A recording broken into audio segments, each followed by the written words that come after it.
everyone, my name's Jamie and welcome back to my YouTube channel. I am a knitwear designer and content creator and I make videos here on YouTube about knitting, yarn, and that's pretty much it. So if that sounds interesting to you, feel free to subscribe, check out my other videos as well. I've been really enjoying making these videos over the last few weeks since I've started, and I have so many more ideas, so stay tuned for more videos in the near future.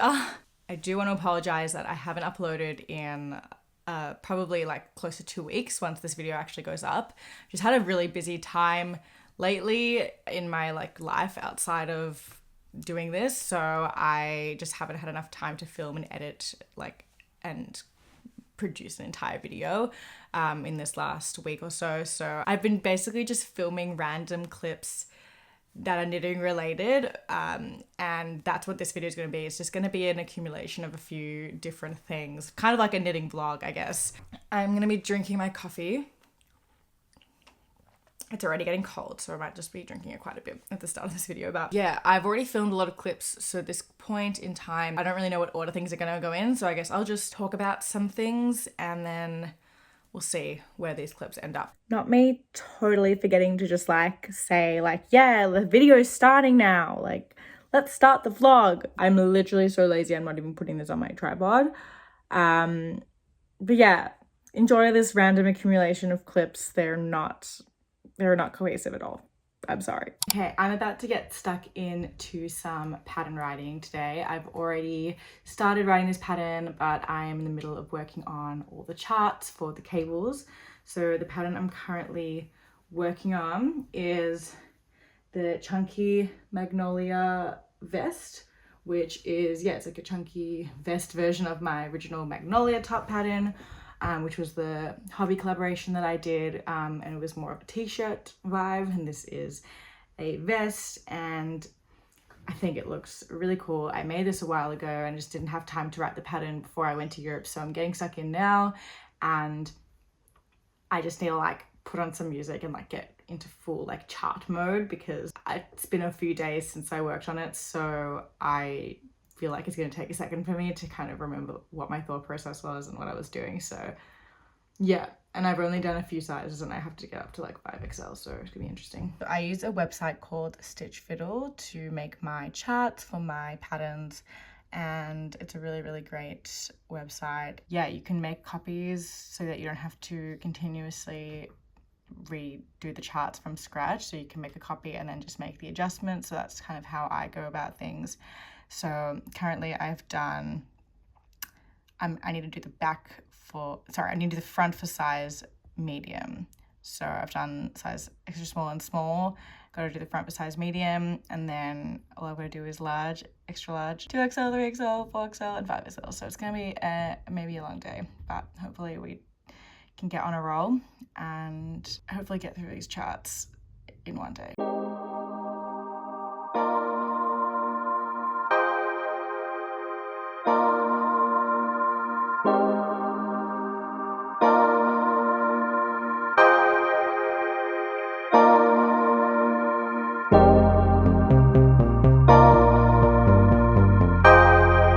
So I just slayed and did all the charts. It was actually a little bit less time consuming than I thought it was going to be. So that's iconic. And now I'm going to keep going with the pattern, hopefully try to get it done, because I have 2 more to write that I want to put the testing calls out all for. I want to put all 3 testing calls out at the same time to do a pattern drop. So I have a lot more work I still need to do. Okay, I just wanted to quickly check in. I finished my sweater number 20 last night, so this is it in its final finished form. I just filmed a bunch of reels. I also want to take some photos, but yeah, I'm super happy with it. It is very drapey and it's very cozy. I think I will end up just wearing it at home, to be honest, just because the sleeves, I just don't know why they ended up kind of floppy, and it's weird. I matched gauge and this is exactly how the pattern is written, but I think I would have liked for the sleeve holes, whatever, to sit a bit higher up just so that my elbow kind of wouldn't fall through. It's kind of an annoying thing, but for being at home and being cozy, which is kind of what I wanted it for anyway, it's fine, it's perfect, and it's super soft.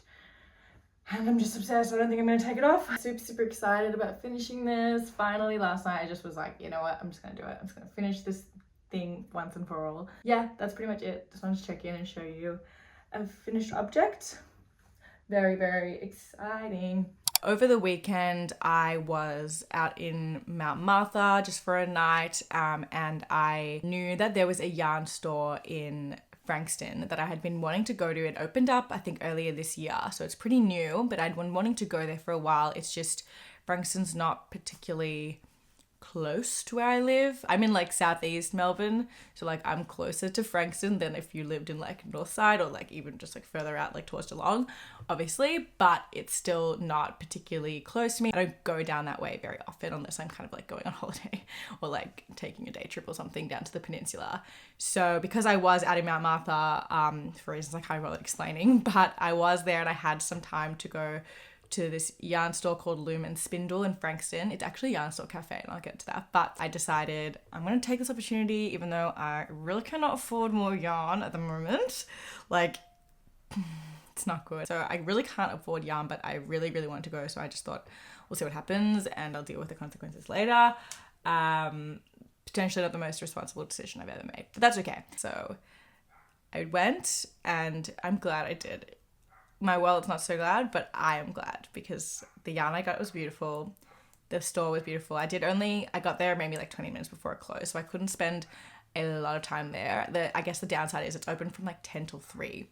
So I was going to go on my way to Mount Martha because it is on the way, but I had to be there like at around 10 and then I ended up being late. So I was like, okay, I really can't afford to like be making stops to yarn stores on the way. So I thought I'll go later on when I have more time, but it closed at 3. So I was in a bit of a rush to get there. So I ended up getting there at like, I don't know, like 2:40, 2:45. So I didn't have a lot of time to browse and I had to kind of be quick with just like filming clips and then also choosing the yarn and making smart decisions about how much to get without projects in mind. Classic. No idea what I'm going to make. I guess I'll just talk a bit about the store. The store is not very big. It's basically, it is what I say, it's a yarn store cafe. It's like cafe on one side and yarn on the other side, pretty much. There's a big wall of needles. And then when you walk in, you see like a big table and there's a, coffee machine. There's coffee. I don't know if there's food. I honestly didn't like look too much into the cafe part of it because I think like the machine was already closed at that point in time and I didn't want to be annoying. But it would have been, if I'd had more time, I definitely would have like got a coffee, sat down and knitted there for a while, but I just did not have time. It would be a really great place to host a knitting meetup. And I do have a knitting group in Melbourne that will hopefully start to meet more regularly now that weather's starting to improve. We can do like outdoor picnics and stuff, but if we wanted to go somewhere indoors, it would be a really nice place. It's just because it's so out of the way. I think a lot of people in that group live kind of more towards the city or even like further out, that I just don't know if it would be the most practical. So it kind of sucks. But I guess if you're around the peninsula, Mornington Peninsula, and you're near Frankston, like that is such a good place to like have little knitting catch-ups. Doesn't have to be a big group. Like the table's not that big, but like it's like you could have like 10 people there probably. I also have no idea how busy it would be. I assume on the weekends it'd be busier. I did go on a Friday and right before it closed, so there was like one other person there. So I don't know what it would normally be like. I don't know if you'd be able to book, but like, yeah, it's really cute. And obviously I've talked about this in my video where I spoke about all the yarn stores I went to in Europe. I am obsessed with the idea of a yarn store cafe. I literally think it is genius. I have to admit, I didn't know that this was a yarn store cafe somehow. I don't know. I was aware of the store existing. I just hadn't like looked enough into it to know that it was a yarn store cafe. So I definitely misspoke in saying that there was none in Melbourne, but I don't know. Frankston's like borderline not Melbourne. It's like really close to being considered rural. I don't even know what the official definition is, but it's not central, and it's not a place I can go often, but it does exist, so that's vibes. It's so beautiful. The yarn they have there is incredible. They have a really unique selection of yarns. I have never seen a lot of the brands they have, but very nice, like luxury, good quality yarns. Not so much hand-dyed yarns. I think they had a couple, but they were from like bigger brands. So yeah, it'd be cool to see them stock some indie dyes, maybe like some local Australian or Melbourne based designers, kind of like what Maker Maker does. I think that would be a really cool addition to their stock range, but everything they have is beautiful. And I really struggled to choose, but I did choose eventually. I ended up getting enough yarn for 2 projects, and I'm going to show you now. Despite the fact that I would normally do this in a knitting podcast, I'm just too excited and I really want to cast on at least one of these. So I just figure I'm just going to show you what I got, and then I can wind up the hanks that I bought and I can cast them on, as I have a few ideas brewing for like a pattern design, and I'm really, really excited about it. So I'm going to get to that just literally so that I can cast these on. Because I'm too excited to wait. I can't wait. So yeah, I may talk about them again, but who knows, depends on when that podcast ends up being. So I ended up getting 2 skeins of these beautiful yarns. I'm gonna like hold them up close. I hope my ring light really brings out this color. All of the yarns that I got were from the same brand. They had a lot of this brand in the store, like a whole range. There was a few others that I was really interested in, like they had this alpaca merino Pima cotton, I think it was, that was really, really cool and really soft, but I didn't end up getting that. But that would be a really good like summer yarn. But they had this brand, it's called Amano Yarns. They have Instagram. It's, I think, like Peruvian based. Yeah, it's made in Peru. I think they're a Peruvian yarn company. They're definitely not Australian.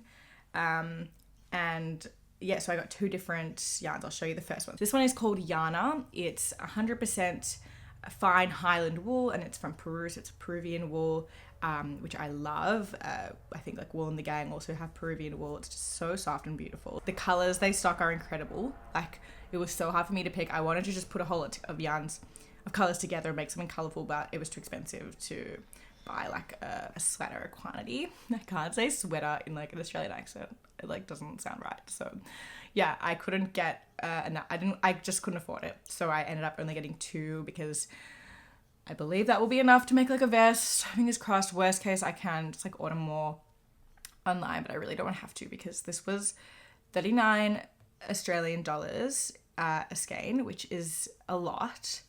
It's pretty similar to what you'd pay for like Wool and the Gang Crazy Sexy Wool, I think. But the thing is, this is a 200 grams 460 meter skein. So despite the fact that it looks like it looks a lot like, for example, Crazy Sexy Wool, it's actually like half the yarn weight. I would say this is close to a bulky yarn, being that it's 200 grams for 160 meters. So it would be like 100 grams for 80 meters. So it's pretty close to like what I would consider a bulky yarn, but it's definitely not as thick as like super chunky yarns. So like, for example, Crazy Sexy Wool, I think I have some. Yeah, you can see the difference. This is definitely a lot thinner than this. And these skeins come in 200 grams and 80 meters. So it's literally like half.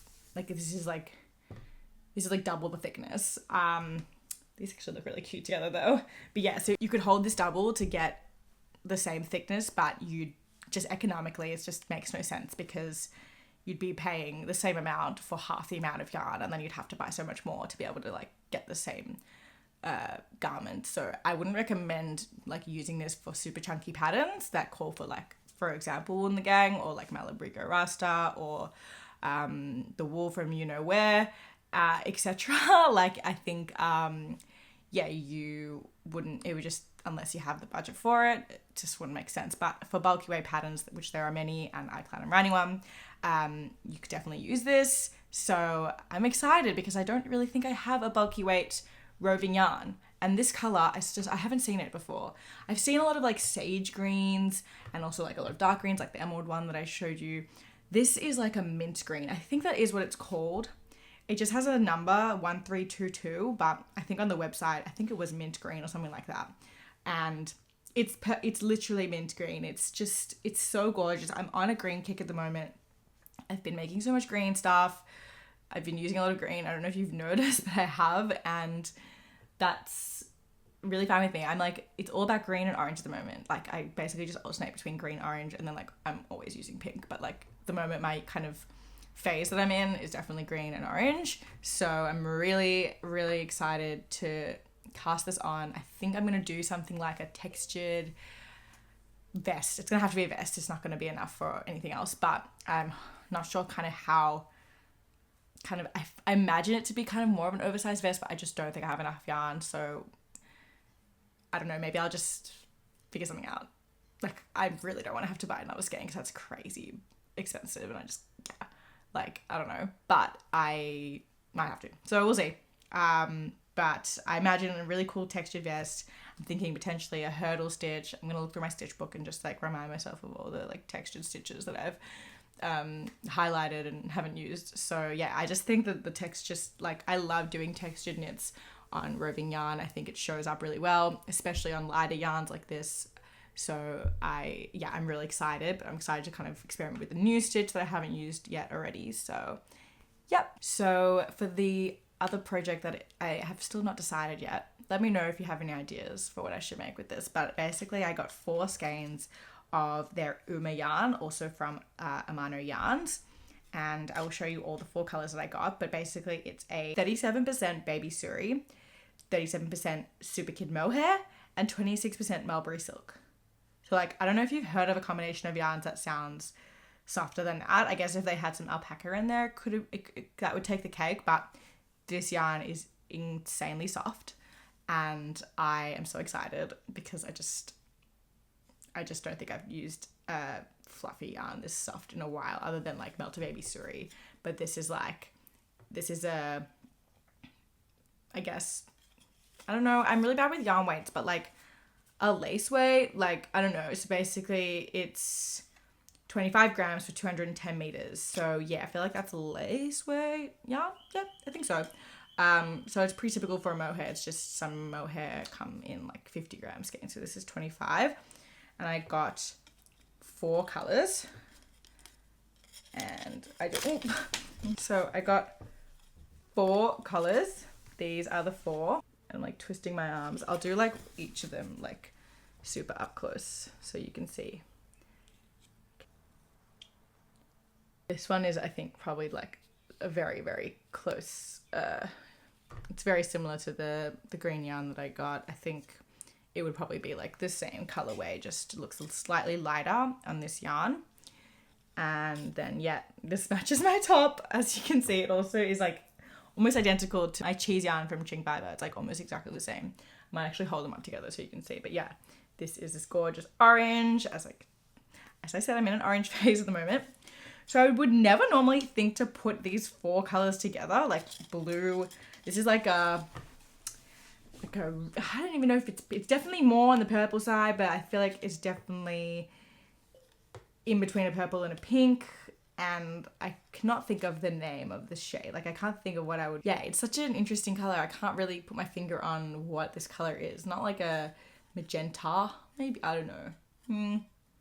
I don't know, but it's beautiful. And then yeah, this like really beautiful bright blue. This, once again, like mint green, and this very vibrant orange. I would never normally think to put these together, but they were basically just in a line next to each other in the store, and I just thought they looked so pretty. And I was like, you know what? Let me just get one of each rather than picking one color. Let me just get all of them, and they look so nice. So I'm gonna probably do something stripy. What that will be, I don't know yet. I don't think I'm gonna hold them with anything else, just because these colors are so unique and also very bright. I just don't know if they would really work. I don't really think I'd be able to find exact matches for each of them, and I really like how these colors look on their own. So yeah, I think I'll do something stripy, but unsure what, because I really don't know. I'm not used to using this yarn. I'm not used to using lace weight yarn only. I definitely will hold it like at least double stranded, but yeah, I don't know if it's going to be mesh vibes or if I'm going to just, I don't know. I'm really unsure about how, I just probably have to do some swatches, but yeah, I'm really unsure about how I'm going to end up using this, but I'm excited. I think it will be a nice summer pattern. Obviously, Australia is going into summer soon, so I'm always thinking about that when I'm designing, about what the Southern Hemisphere is experiencing, because we always seem to get forgotten. So I'm excited to come up with something, but then also to do the vest, which will be more of an autumn winter piece. So yeah, I'm kind of just doing everything at the moment. I really couldn't give two F words about designing for specific seasons anymore, because it's too chaotic when I live in Australia. So yeah, it's like literally on my needles right now, so I'm just like dragging it. But like, these are the two colors, so you can see that they're definitely not the same. This one has a bit more, this was hand dyed, so it has a bit more kind of like variegation in it, and like it's just a little bit different, but, and obviously they're different fibers, but yeah, they are really similar, and they match my top. So that's like, oh my god, so much orange. So much orange, holy shit. That's my little spiel about the yarn store. I would highly recommend you check it out if you're in Melbourne, or if you're around the peninsula, or if you're visiting. It's really great. It's like, if you are going to the peninsula, it's good because Frankston's like right at the top, so if you're heading down, like you're almost definitely gonna go through Frankston or go past Frankston, so you could easily just like pop in on your way down. It was about half an hour from Mount Martha, so yeah, it was a bit annoying because I had to drive there and then drive back, but if you're going on your way, it would make a lot more sense than what I did. But yeah, okay, for the rest of the video, I thought it would be nice, I just don't really know how long this video is going to be, so I thought I would do a bit of a Q&A. I put a anonymous question box on my Instagram story last night, and I've had quite a few questions come in. I'm going to try to get to as many as I can without making this video too long, but I thought it'd be nice. I haven't done a Q&A on YouTube yet. I've done quite a few on Instagram, but I thought the anonymous thing could be nice as well, so people feel a bit more comfortable asking questions. And yeah, I've had quite a few, so I think that's definitely helped. So interesting. People haven't asked particularly juicy questions, but I guess the anonymous feature just makes people feel more comfortable with asking questions. So I think that's really interesting. I'm gonna knit while doing this. I'm working on, well, the progress will have been quite a lot since I last showed you, but yeah, I'm working on the To the Nines dress from Cara, and I am getting close to the end of my last skein. I did order more because I felt like it's going to be way too short. I'm just going to keep working on it because it's literally just stuck in it and round. I've done all the shaping, so it'll be easy to work on while I talk, but also I might look down just because I'm really not good at knitting without looking, and I've dropped a stitch already once in this dress, and like I don't want to do it again, so I'm just going to be careful, but like I'll try to look up as much as I can so that I'm not like staring at the ground. Figured I may as well get some knitting done while I'm doing this. So without further ado, the first question, I also have them up just like on my laptop behind the camera, so if I'm looking there, that's why. So the first question is favorite stitch, and I think I would say like favorite stitch to knit, just like in terms of the most enjoyable and easy, would be just, yeah, literally stockinette in the round, because there's no purling, and I think that that is really, really ideal, and you can't really beat I mean, I'm doing it right now, like it's just really mindless and easy.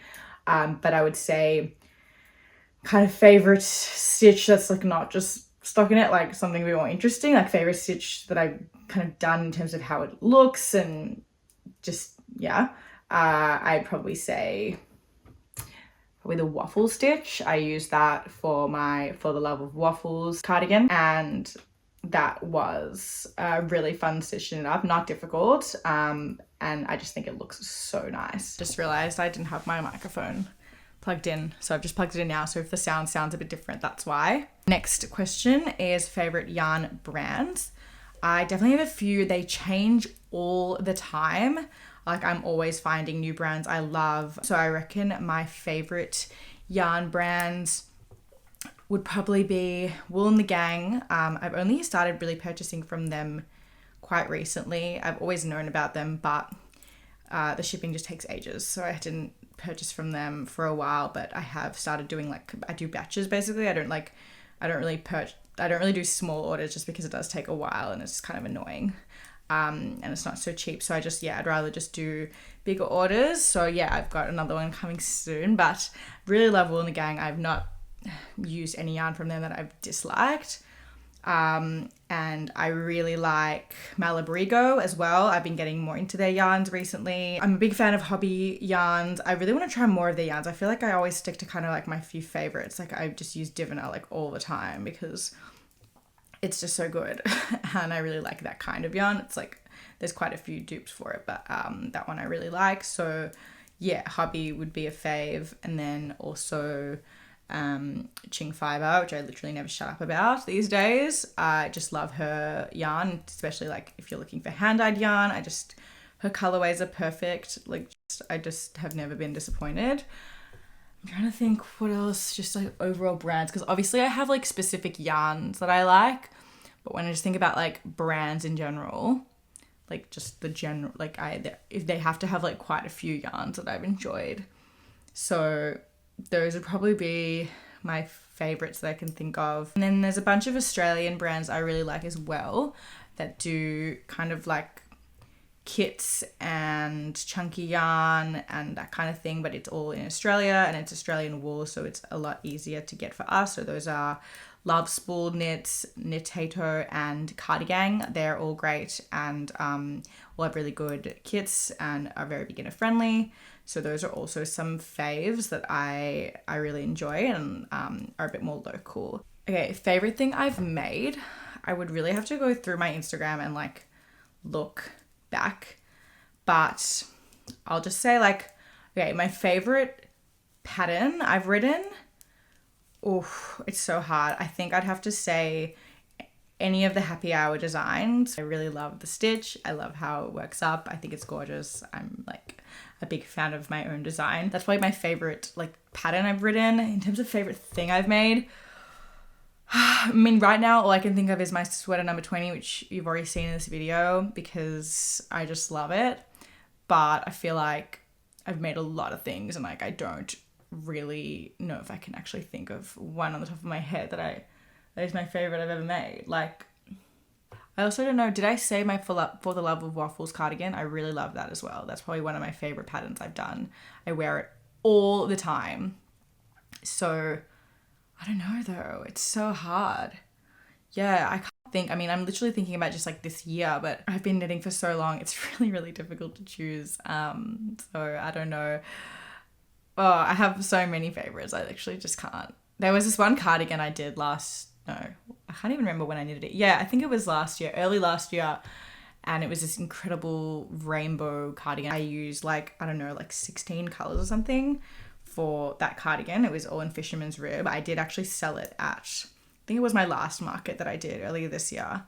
And I was so happy because I really wanted it to go to a loving home, and the girl that bought it was just, she was obsessed with it. So I'm really happy that it's found a good home. But yeah, that's probably one of my like most insane things I've ever made. It was just mad. Like the sleeves were super, super like balloony, and it was so bright, and just it was a lot, but I think it was quite iconic in my opinion. Okay, favorite yarn weight. I don't know. I change all the time in terms of what I feel like working with, but I think like my favorite yarn to work with and then also to wear would be bulky weight yarns.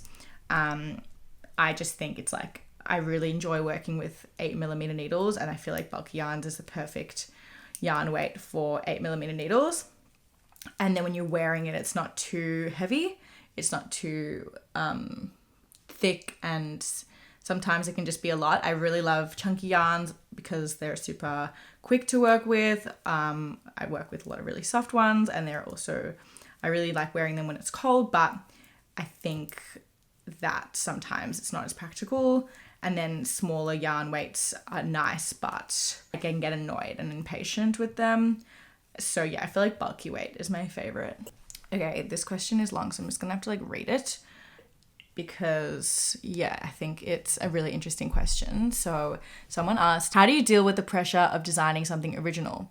It is such a touchy subject in this community, and I'm even scared to be inspired by someone's work because it feels like I'm copying their work. Everything already seems to be out there. Yeah, really, really good question, and a really interesting topic that like, I don't know, maybe I could discuss more in another video because I think it's like such a big topic and very often comes up, and it's not a very black and white issue. I think that it is so circumstantial, and there are so many different factors and so many different, I guess, I don't know, just so many scenarios that could come up, and it's really like it can depend on the designer. So if someone has, used the same stitch as someone else, I've seen times where not even the same stitch, but like kind of looks the same, like the same stitch, but actually not. I've seen that happen, and the designer felt as though their design was being ripped off because also like they'd kind of made that design a kind of a staple of their brand. They'd used it in a lot of different designs. They were kind of known for that stitch. So I think there was validity in being upset, but at the same time, like, you can't own a stitch, and I think that people's intentions are not usually to steal, and there's always kind of, I feel like there's always, you should try and like assume the best in people, but we also are like, we're just seeing so many knits all the time. Like if you're on knitting Instagram or TikTok or whatever, and you are like scrolling every single day and you follow lots of different designers, lots of different knitters, you're gonna see so much. Like to answer the question, how do you deal with the pressure? It stresses me out. Like I am like thinking about this new design that I want to do, and I like searched up on Etsy like the stitch and like the yarn weight and like the style of piece I want to make, to see just like if I was accidentally copying someone. And like I didn't say anything, so like I think it's fine, and I don't feel like I'm copying anyone in terms of like can't think of any pattern that has this stitch and it looks like this and like what I'm envisioning in my head. But at the same time, someone might have already done it. I don't know. But like also, how many times have you seen people do a stockinette jumper that's got a crew neck and like big sleeves? Like, I don't know. How many times have you seen like the same? I don't know. I feel like we've seen the same designs all over and over again, but it's often not necessarily about the design itself, but also the way the pattern is written. So you might get one that's a lot more beginner friendly than another one. You might get one that's way more size inclusive than another one. You might get one that gives you like color work instructions, one that doesn't. Like there's so many different things to consider in terms of why someone would release a pattern. I have definitely made a lot of like freehand improvised things that I don't end up writing patterns for, and that's usually because I don't feel like it's necessary. I don't feel like I'm contributing anything to the market, and I don't want to write patterns just for the sake of writing them so I can like make money. I want to write patterns because I feel like I've like come up with something that firstly like people want a pattern for, and if people have asked me for one, I will pretty much generally like at least consider doing it. Depends on how many people ask and what it is. But what was my train of thought? My train of thought was like, yeah, I also like, I do it because I feel like what I've done is offering something specific, but at the end of the day, like, yeah, a lot of like, especially in the last few years, the pattern market has become very saturated. I don't know if it's oversaturated. I asked this one time on Instagram and a lot of people said no.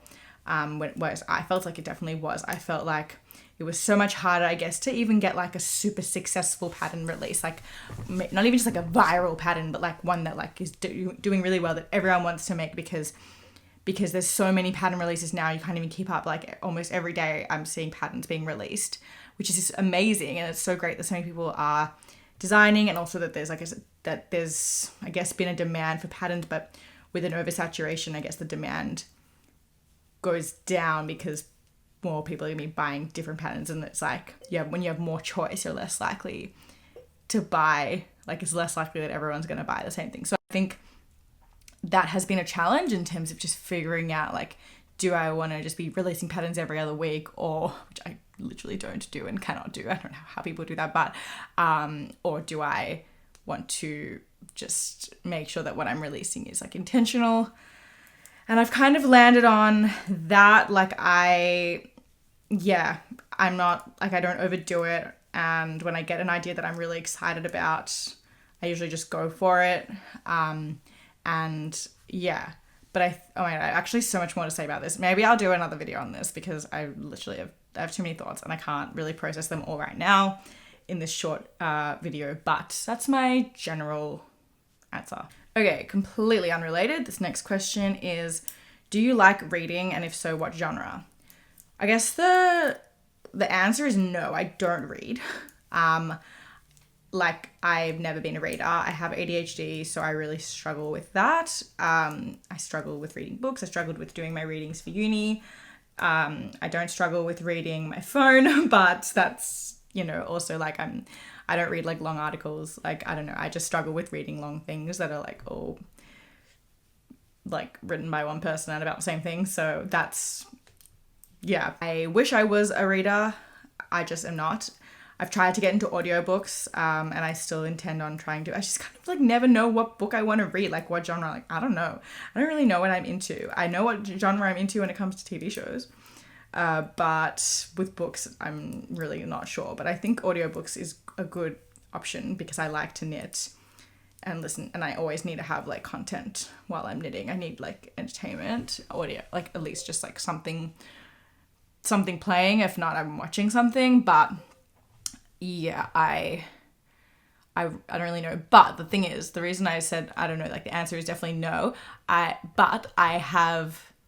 am in the middle of a book. I bought it just to read on the plane home from Europe. And I bought So It's Normal People by Sally Rooney. And I read, I'm looking at now, I probably read like a third of the book on the plane, which was very impressive for me. Like, I couldn't believe that I read that much. I was too tired to knit, basically, but I was not too tired to read for some reason.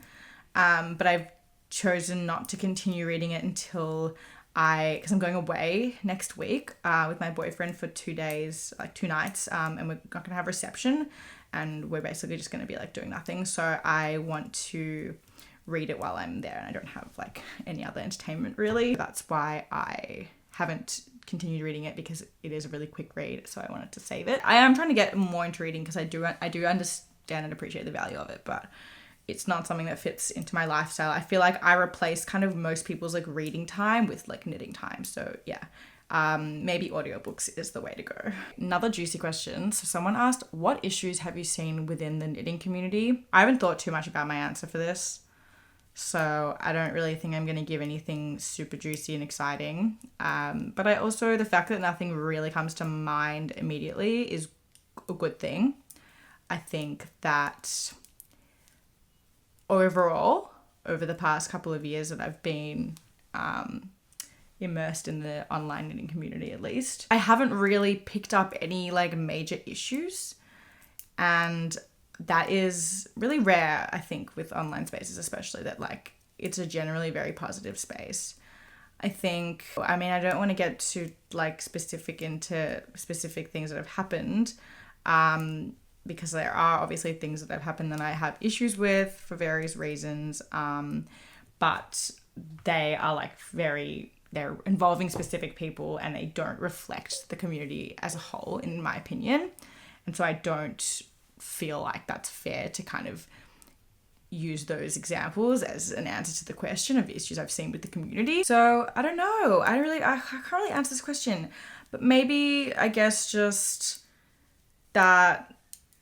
I mean, my issues with it are like Instagram being annoying, like the Instagram algorithm sucking, and like I have issues in terms of brands and the way that I guess like knitting influencers are like significantly underpaid in comparison to just like regular influencers that have the same or less of a following than a lot of us. And I think like that is an issue, but that's not really with the community. That's just kind of with the influencing space. And you don't want to hear about that unless you do, but you didn't ask that. Yeah, I don't know. I don't really have many issues with the knitting community. Everyone's really lovely and friendly. And I have made so many friends from this. I've met them in person in Melbourne and overseas, and I'm really grateful, and I don't really want to contribute to any toxicity or negativity that is not necessary and not warranted. So that's the answer I'm going to give. Sorry, I know that's definitely not what you wanted to hear. Okay, someone asked what uni I went to, and also someone asked what did I study. So I went to the University of Melbourne. I graduated this year, like in the end of the first semester. and I studied a Bachelor of Arts. I majored in gender studies. Someone asked, where do you want to travel next? So I have a trip already planned to go to Perth in January, which I'm really excited for. My boyfriend's from Perth.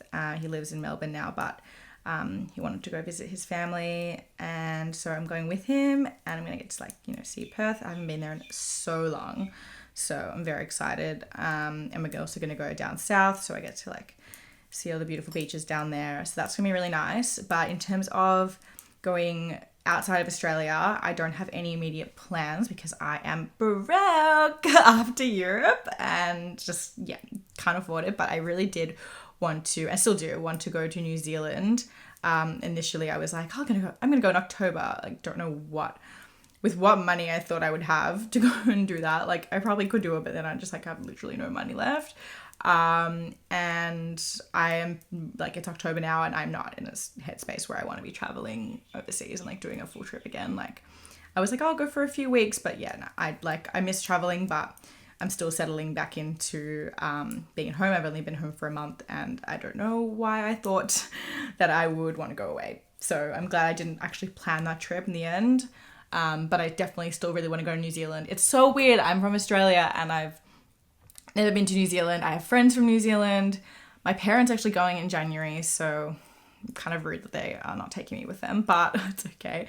But yeah, so I reckon that will probably be, I hope that will be the next trip I do. I just think it won't be as expensive as going up to the other side of the world. Next question is, what has your knitting journey been like? When did you start? How did you get into it, etc.? Great question. It's a bit weird, but so someone else also asked, have I ever considered trying crochet? So funny story, I actually used to be a crocheter and it's really funny to me that people don't know that, but also fair enough. I literally don't do it anymore. I don't do it. And if you have not been following me, if you've only been following me for the last year, 2 years, you wouldn't know. I don't crochet anymore. So so it's pretty funny to me though, because I know I can crochet, that I was the crochet girl before I was the knitting girl, at least amongst my friends. So basically I learned how to crochet in 2018 is when I probably got into it. I was living overseas for a year and wanted to pick up a hobby, something I could just do, keep me busy. And one of my friends taught me how to crochet and I just literally became obsessed with it. And I would make so much stuff and I was using colorful yarns. I've always been working with color. And I reckon I was crocheting for about a year before I learned how to knit. And I think the reason I started knitting was because I felt like I wasn't actually wearing any of the stuff I was crocheting. It was really fun to crochet, the act of doing it was fun, but I didn't like anything that I made. I didn't like the way that crochet kind of looked, and I just wanted to make jumpers and really wearable items, and I got a bit bored of making home decor and whatnot. So I just decided, let me teach myself how to knit and then we'll see, and that way I've got the option to make fun, exciting things, but also that I'd want to wear. So I taught myself how to knit from YouTube. The first thing I made was this pattern from a YouTube tutorial from Sorella. If anyone knows Sorella, she's now actually a yarn dyer, but she used to she would do patterns and she would do YouTube and all this stuff. And she was actually a crocheter first. So I think that was a really good video to watch and to learn my first, to do my first knitting project, because she was also a crocheter, so the way she was knitting was actually continental, and I had no idea that was wrong or not traditional. And so I just naturally picked up continental knitting because you hold the yarn in your left hand when you crochet, so that's just what felt right for me. And from then I just became I was just knitting very casually, to be honest, and then slowly I realized that I didn't really want to crochet anymore. Really fun news is that my phone ran out of storage while I was filming that, and I just answered a bunch of questions and lost a lot of footage, and I'm really annoyed. So if my answers are a bit more straight to the point, then that's because firstly I'm just annoyed, and I also don't want this video to be so long, and I don't want my phone to run out of storage again. I do delete things, but you never know. And also because I've now answered this question, so my brain might process things a bit quicker, which I don't think anyone's complaining about. So yeah, okay, so sorry if my answer was cut off for the last thing, but I think I pretty much said everything. So the next question is kind of similar. How did you start your knitting account? Did you jump in, or did you have a strategy beforehand? I definitely didn't have a strategy beforehand. My knitting account has been through some phases. It used to be Crochet by Jamie, very creative name. Don't know how I thought of that one. And once I changed to, once I was knitting a lot, I thought it would be a bit weird to have a Crochet by Jamie account, considering I wasn't crocheting as much. So I changed it to Jamie Creates. Also, like I said, I'm not sure how I thought of that. It's mind-blowingly creative. No, I actually hate it, but I really can't change it now. So we're stuck with it. But yeah, I thought that was a bit more broad. I'm just not really good at coming up with brand names. So this is what we got, and this is what we're dealing with. But yeah, once I changed the name, I think it was like 2020, I started to just like get a bit more bored in COVID, and I thought, okay, like let me take Instagram a bit more seriously, because I wasn't taking it seriously. Like I was just posting randomly, like nothing was a good quality. Also, the stuff I was making, I didn't really have like Instagram in mind, and I think like having Instagram in mind with what I was making. Oh my god, my mic's the wrong way around. Oh my god, today is not my day. Hopefully the sound's better now. Oh my god, I'm so sorry. I'm flustered because that happened to me. Okay. Sorry. Okay, so having Instagram in mind with the stuff I was making, like when I was coming up with ideas to make stuff, to knit, was the best thing that could have happened to me, because like I just started making better stuff. Like I started using more colors. I started getting more creative. I also just like started to kind of pay more attention to my feed and follow more accounts that I liked, and really like use Instagram not just like as I want people to follow me, but also like I want to follow people, and I want to use it to see, I basically like became invested in the community at that point. This was like late 2020, and I also did a lot of kind of like research on how to post better content, basically just like how to use Instagram for your business to market your creative work. And at that point, it wasn't a business. I wasn't writing patterns. I wasn't selling really anything. I was just kind of, I just thought, how do I grow? Like, how do I make my Instagram look like others that like I like? How do I make it look in a way that I, see that and I want to follow that?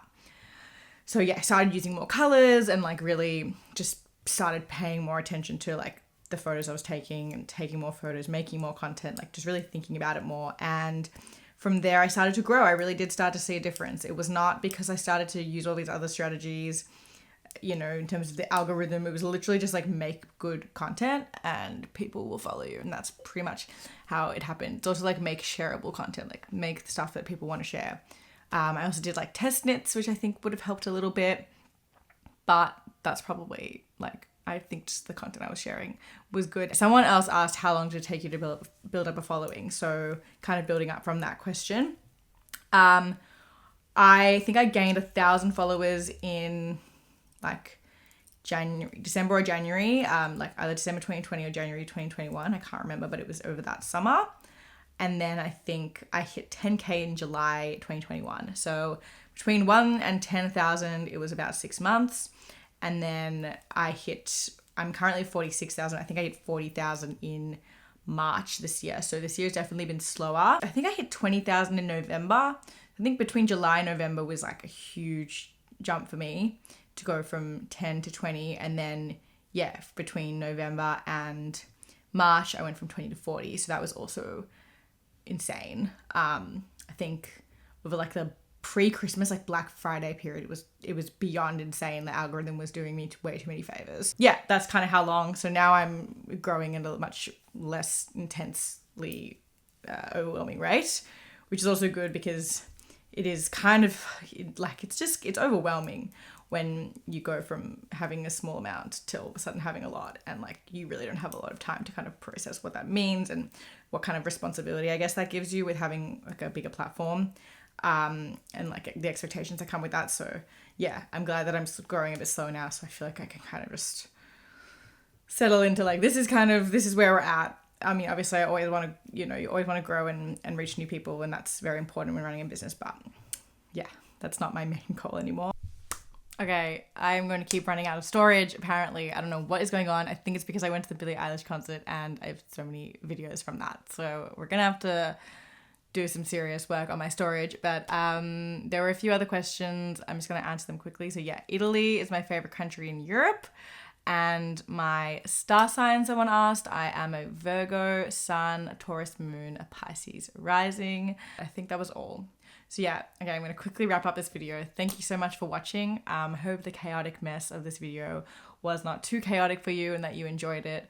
I hope to do some more videos like this in the future, maybe less all over the place, but yeah, I liked the style of just filming things throughout a few days. And make sure to check me out on Instagram and TikTok at Jamie_creates, and subscribe if you enjoy the video.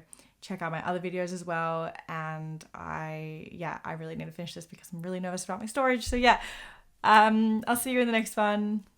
Bye.